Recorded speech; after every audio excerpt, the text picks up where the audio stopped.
예, 오늘 이 소식부터 좀 전해보려고 하는데 방송인 김어준 씨가 오늘 국회에 출석해서 12.3 비상계엄 사태와 관련해 체포돼 이송되는 한동훈을 사살한다는 내용의 제보를 받았다고 했는데 이런 주장 어떻게 보셨습니까? 그 사실 유무 관계에 대해서는 확인을 해봐야 되지만 HID 요원들이 지금 동원이 됐다라는 건 굉장히 심각한 문제인 것 같습니다. 그러니까 암살조 이런 것들에 대한 이야기는 근거 없는 이야기는 아닌 것 같고요. 네. HID 동원의 문제만 보더라도 이 상황은 수사를 통해서 밝혀야 될 좀 심각한 사안이다라는 것은 말씀드릴 수 있을 것 같아요. 근데 HID라는 게 모르는 분들 때문에 좀 설명 부연 이제 설명해 주시죠. 북파공자원들인데요. 주로 이제 북한의 요인들을 이제 암살하고 이제 그런 목적인 것인데요. 이게 사실은 김용현 국방장관이 대북 국지도발전을 일으키려고 했던 뭐 무인기 뭐 띄우기부터 시작해서 네. 오물풍선에 대한 어떤 타격이나 이런 것들 이전에 과거 박근혜 정부 때도 조현천 기무사령관을 통해서 내란 음모를 꾸렸지 않습니까? 그렇죠. 친일 네. 쿠데타 하려고 저희가 이제 계엄문건 공개를 했었는데요.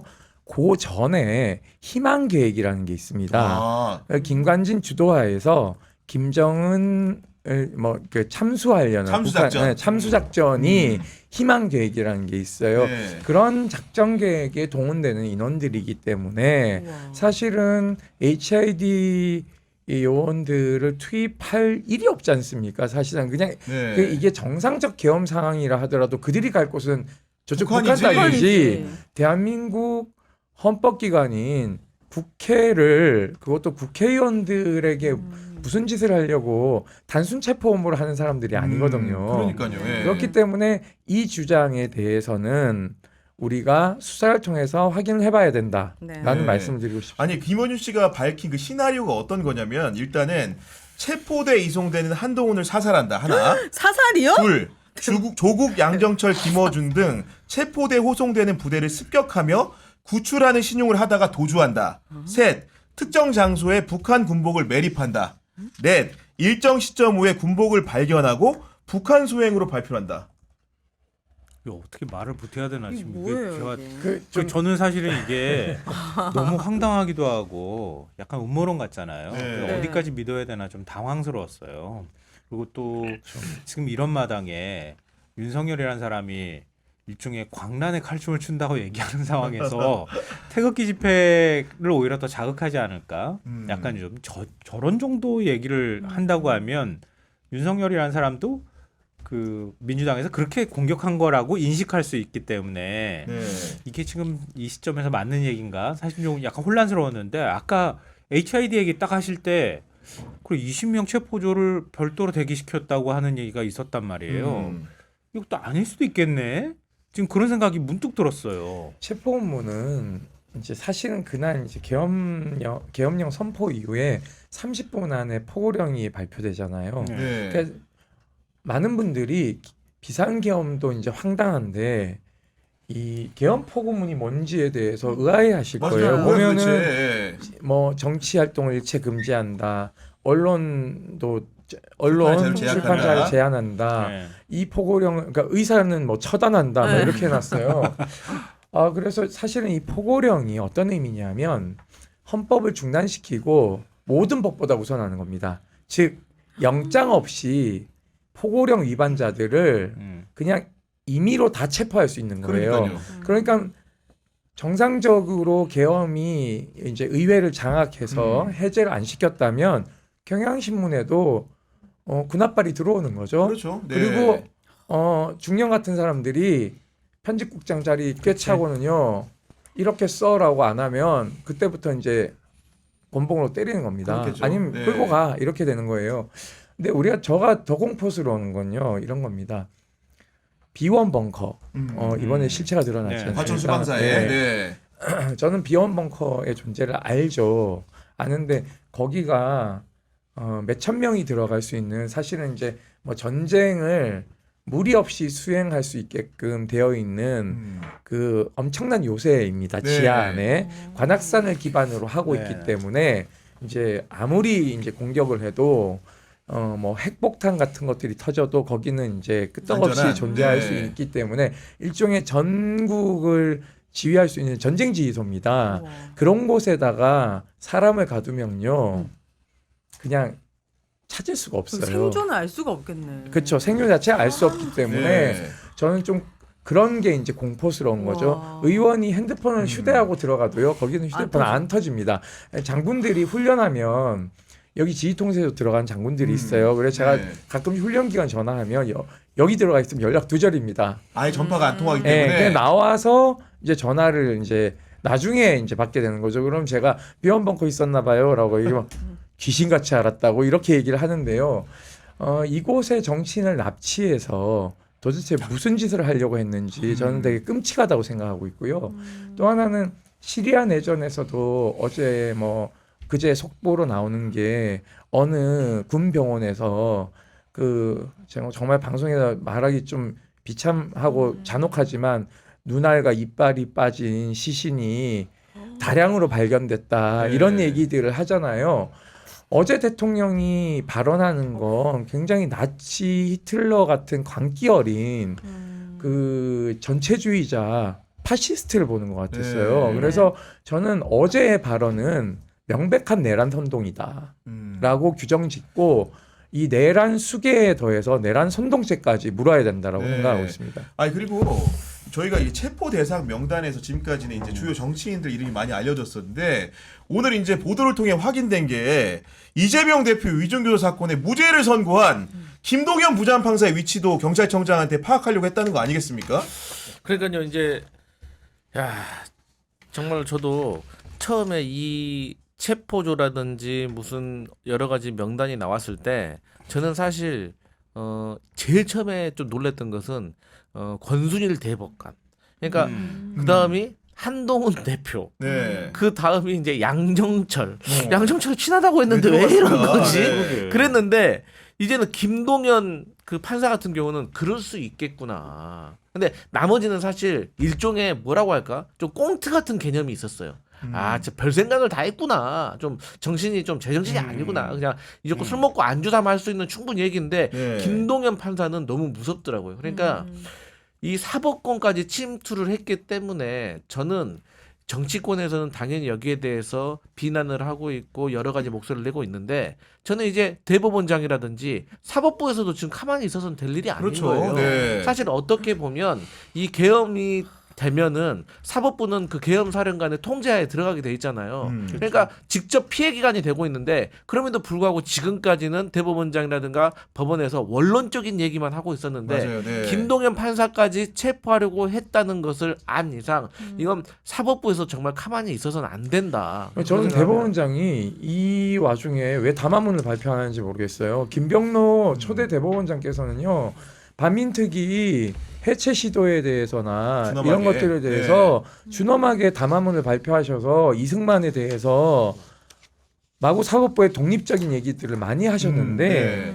본인이 아무리 윤석열 대통령 지명으로 국회 청문회를 통해서 대법원장이 됐다 하시더라도 사법부 3부 요인 중에 한 분이신데 네.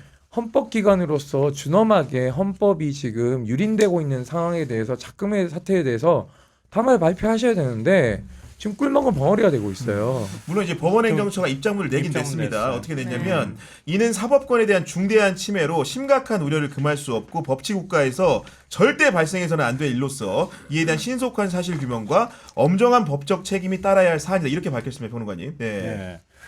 그러니까 윤석열 대통령이 사법부를 민주당이 무력화시켰다는 식의 얘기를 했잖아요. 어제 담화 발표할 때 이런 인식들이 깔려 있는 거예요. 그러니까 김동연 부장판사를 제가 볼 때는 민주당하고 내통한 누군가의 어떤 판사 정도로 생각하지 않았을까. 네. 그런 인식들을 머릿속에 거의 피해 망상이나 뭐 이런 지경으로 정신이 좀 이상하지 않고서는 어떻게 이런 생각을 할 수 있겠어요. 근데 제가 볼 때는 그러니까 그게 확고하게 머릿속에 있으니까 자기 나름대로 이렇게 체포할 인간들 이렇게 해서 명단을 자기가 만들었을 거 아니에요. 초등학생들도 하는 거니까. 전 좀 아쉬운 게 개헌 바로 다음 날 사실 선거관리위원회도 그렇고 국회도 그렇고 헌법을 유린한 내란이었잖아요. 그러면 헌법재판소든 법원에서 이렇게 딱 입장문을 내줬으면 훨씬 더 국민들이 아 그래 사법부가 그래도 살아있다는 느낌이 있는데 판사가 잡혀갈 뻔했다. 이 얘기 나오니까 그 다음에서야 이렇게 자기네들 사실 근데 얘기를 전직 대법원장도 잡아가려 그러니까 했잖아요. 전직 대법원장이라든지 네. 전직 대법관을 체포하려고 했어요. 네. 그러니까 제 생각에는 이것도 있습니다. 언론에 이미 나온 얘기지만 윤석열 대통령은 말한 것도 오늘이 마지막일 수도 있지만 어쨌든 윤석열 씨는 본인의 장모 최은순 씨에게 유죄를 준 사법부에 대해서 예전부터 마음에 안 들어했던 것 같아요.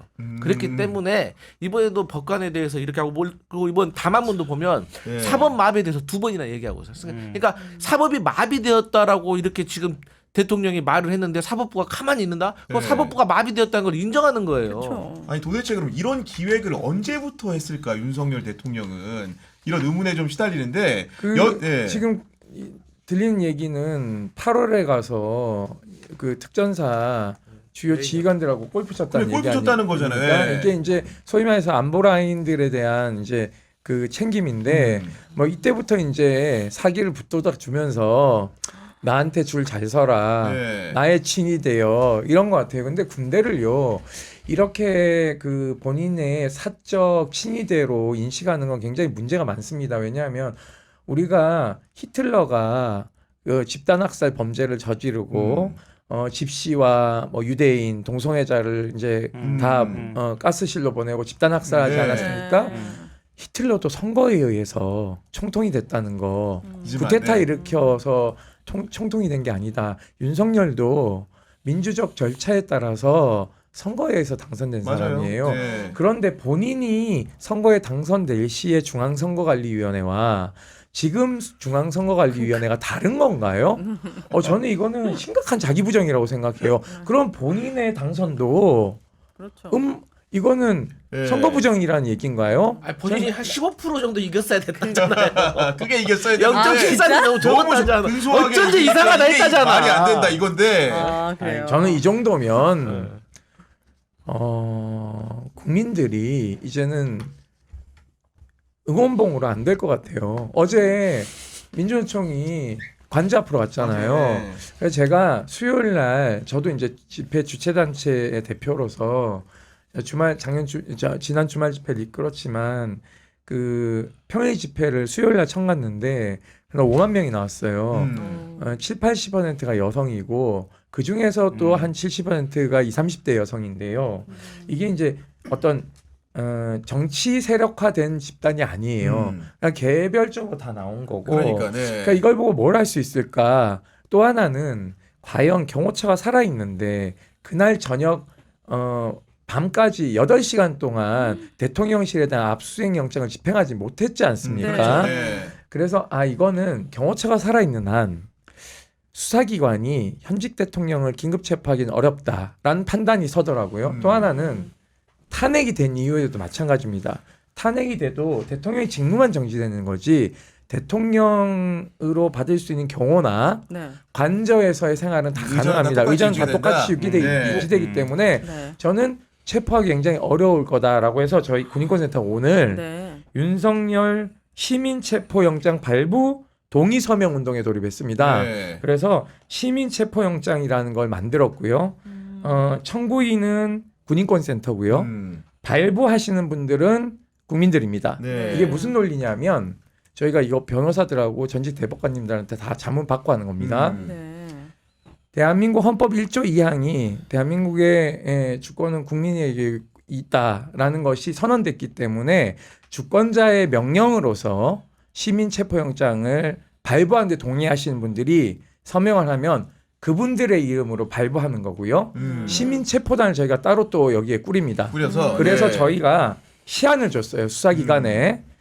다음 주 토요일까지 네. 긴급 체포하지 않을 시 네. 우리가 시민들이 발부한 체포영장을 들고 대통령 관저 앞에 가서 시민 체포영장을 집행하겠다라는 건데 저희가 집회 신고도 대통령 한남동 관저 앞에 용산경찰서 오늘 신고하고 왔습니다. 네. 그래서 1,000명 정도 신고를 했으니까 안전한 집회 장소가 확보됐기 때문에 뭐 만약 금지 통보하면 저희는 가처분 신청 내면서 법원에서 다툴 건데요. 네.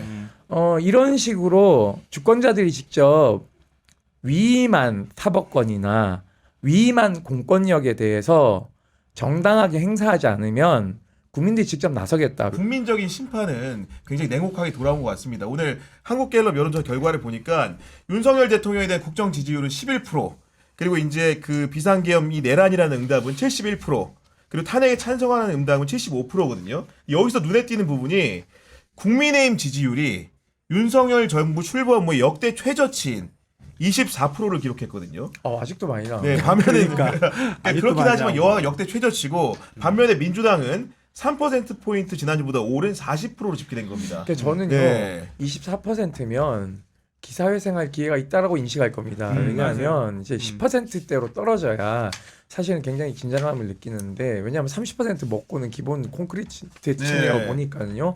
저는 여기서 우리가 간과해서는 안 된 게 몇 가지 있는데요. 아까 말씀해 주신 것처럼 기억을 복귀해 보시면 우병우 당시 민정수석이 검찰에 가서 어떻게 하고 있었죠? 팔짱 끼고. 그리고 이렇게 그래 떠들어봐 이렇게 하고 네. 있었잖아요. 이런 모습들이 검찰의 모습입니다. 전 바뀌지 않았다고 생각하고 있고요. 또 하나는 추경호 원내대표가 의원들을 묶어두지 않았습니까? 네. 이거는 저희가 과거 2018년 계엄문건 공개했을 때 국회의원 체포계획하고 이거 계엄 해제 못 시키게끔 의결 정족수 미달시키는 걸 여당이랑 협의한다고 그랬어요. 네. 그걸 실천하신 분이시잖아요. 그렇기 때문에 이분이 맞아요. 내란 공범이기 때문에 이분이 유죄를 받으면 정권이 바뀌면 위헌정당 심판 청구를 정권이 바뀐 정권이 해야 돼요. 그러니까 정부만이 위헌정당 심판 청구를 할 수 있기 할 수 있죠. 때문에 네. 그래서 위헌정당 심판 청구를 통해서 국민의힘은 위헌정당 해산시켜야 된다고 봅니다. 네. 그래야지만이 유권자들에게 그 혼란된 선택을 안 할 수 있게끔 하는 것이고요. 그리고 지금 국민의힘의 전신이 누구의 후예입니까? 전두환, 노태우, 박정희의 후예들이잖아요. 저는 이것에 대한 단절을 의미하는 위헌정당 심판을 인용해야 된다. 그래서 해체시킨 다음에 다시 창당해서 네. 유권자들에게 새로운 선택을 받아야 5.18이 폭동이네, 북한군의 소행이네, 이따위 소리를 저는 안 한다고 생각합니다. 그러니까 이참에 버르장머리를 확실하게 고치는 방법은 뭐 무릎 꿇고 막 울고 이런 거에 절대 넘어가면 안 된다. 위헌정당이 되면 의원직도 이렇게 해제되는 거예요? 의원직 그러니까 이제 박탈돼요? 의원직 박탈은 일부 이제 얘기들이 이제 다른데 지역군 어떻게 할 것이냐, 뭐 전국군 어떻게 할 것이냐, 그런데 기본적으로 대세는 다 날아가는 겁니다. 근데 여하간 네. 그럼에도 뭐 위헌정당 해상 심판 문제는 뭐 차후의 문제인 것이고. 근데 네. 이거를요 차후의 문제라고만 하면 안 된다는 얘기예요. 성남 민심이 어디로 가고 있는지 한번 저는 수요일 날 나가서 봤는데요. 그러니까 두 가지의 구호가 나옵니다. 그러니까 세 가지 구호가 나와요. 1위 탄핵해, 타넥해, 체포해, 체포해. 그 다음이 해체해, 해체라고 얘기해요. 그러니까 시민들의 타겟팅이 정확합니다. 왜냐하면 응원봉에 첫날은 아무것도 안 붙여서 나왔잖아요. 네. 이분들도 신주단지 모셔놓은 응원봉들. 20대들한테요. 그 응원봉이 고가의 물건이기 때문에 다 신주단지 지금 모시고 나온 거예요. 본인이 가장 아끼는 그러니까 것 중에 이게 하나예요. 40대 이상들이 이게 무슨 의미인지 알아야 된다. 1. 두 번째, 그 다음 집회 때부터요. 자기 의사를 이 응원봉에 뭔가 써서 나와요. 네. NCT 응원봉에는 탄핵이란 글씨를 쓰고 나오고 뉴진스 응원봉에는요. 그 동그란 눈에 환한 그거 하고 얼굴. 빨간 띠 이렇게 막 빨간 띠. 두르고 막 이렇게 진화하고 있거든요. 그래서 이거를 막겠다 또는 이걸 속이겠다 하면 저는 국민의힘은 갈 길이 없죠. 정당 해산 심판 나오기 전에 제가 볼 땐 라벨가리 할 것 같아서 이름만 또 바꾸고. 이름 또 바꾸게 될 가능성이 매우 높거든요. 아니, 그러니까- 당이 쪼개지거나 이렇게 할 네. 가능성이 높아서 사실 그게 얼마나 의미가 있을지 좀 헷갈리긴 한데요. 지금 여론조사 나왔잖아요. 네. 근데 굉장히 흥미로운 걸 제가 발견했는데 방금 전에 응원봉 얘기하셨잖아요. 탄핵 찬성하느냐 반대하느냐가 75대 21로 갈렸잖아요. 그리고 박근혜 때 탄핵 표결 직전에 조사했던 게 81대 14였거든요. 아. 그때보다는 꽤 높게 나왔어요. 네. 이렇게 얘기하는데 제가 볼 때는 어제 담아보고 난 다음에 빡돈 사람들이 꽤 많을 거다. 그래요. 이게 지금 아직 반영이 안 됐거든요. 네, 맞습니다. 갤럽 조사에서 네. 오전까지만 반영이 돼 있기 때문에 단언컨대 다음 주에는 10% 이하로 떨어진다. 그러니까 어제 이렇게 집회 생각하고요. 숫자가 그제보다 높았어요. 아, 네. 어제가. 근데 네. 정말 흥미로운 게 뭐냐면 탄핵 찬성하는 걸 연령대로 보잖아요. 보면은 10대에서 20대 사이, 40대, 50대가 86%예요. 동일해요, 숫자가. 압도적이네. 40, 50대하고 10대에서 20대가 똑같아요. 어머나. 30대가 오히려 82예요. 음. 왜 이렇게 탄핵 찬성 비율이 높게 나올까? 10대에서 20대 사이가. 우리 보통 정치에 별로 관심 없다고 네. 얘기를 하잖아요. 대통령 직무수행 평가 잘하고 있다 11 나왔거든요. 근데 10대에서 20대가 3% 나왔어요. 30대가 6% 나왔고요. 40, 50대가 7% 나왔어요.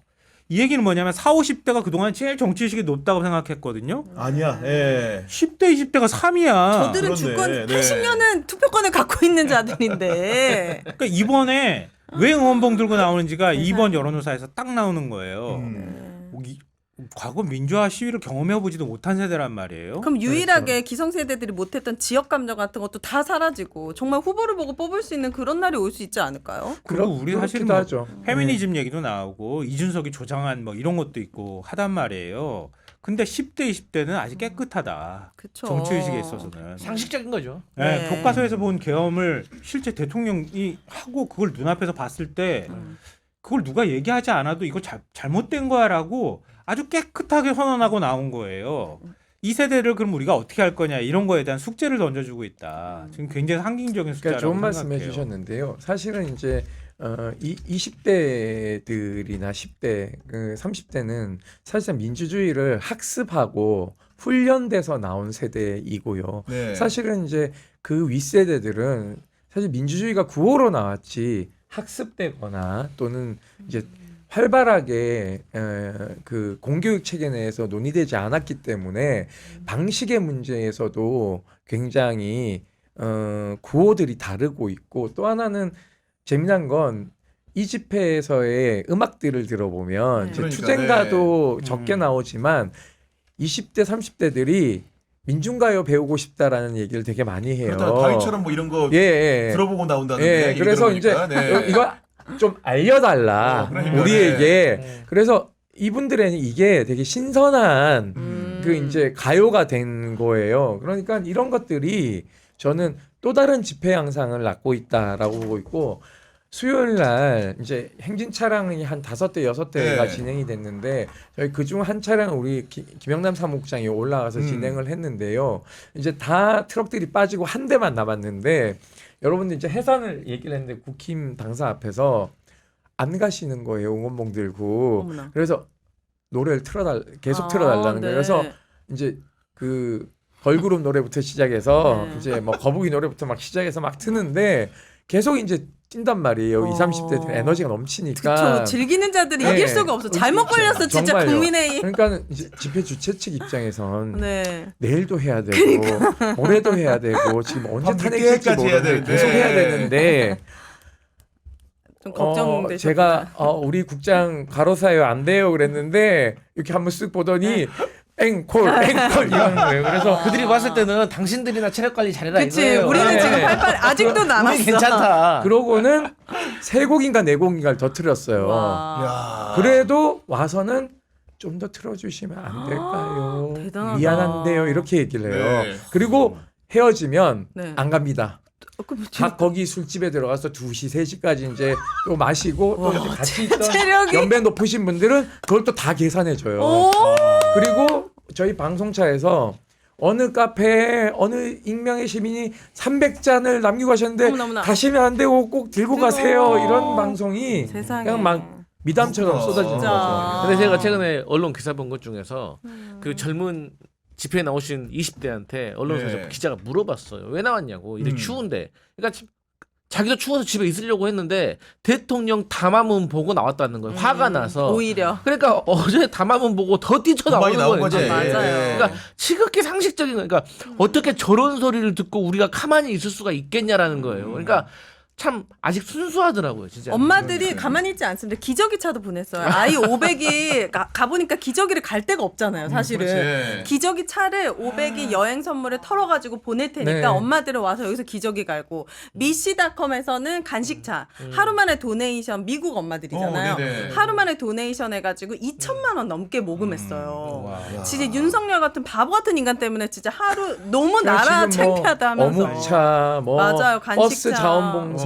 이게 왜냐면 여의도가 사실 좀 모이기가 어려운 곳입니다. 구조가 그래요. 네, 사실은. 좀 맞아요. 좀 어렵고 맞아요. 그래서 사실은 I자형이라. 개헌군이 한 40분 정도만 먼저 도착했어도 여기는 거의 이렇게 포위되는 맞아요. 거예요. 다리만 네. 마감되기 때문에. 근데 맞아요. 이게 이제 집중되면 여의도역하고 국회의사당역이 폐쇄되기 때문에 다들 이제 거의 바깥에서 이렇게 걸어 걸어와요. 들어오셔야 맞아요. 되니까 버스 자원봉사하겠다는 분들이 이제 영등포 시장역 네, 세상에. 각 곳에 이제 분산돼 있는 곳에서 이렇게 이제 활발하게 움직이시는데 다 고마운 일이죠.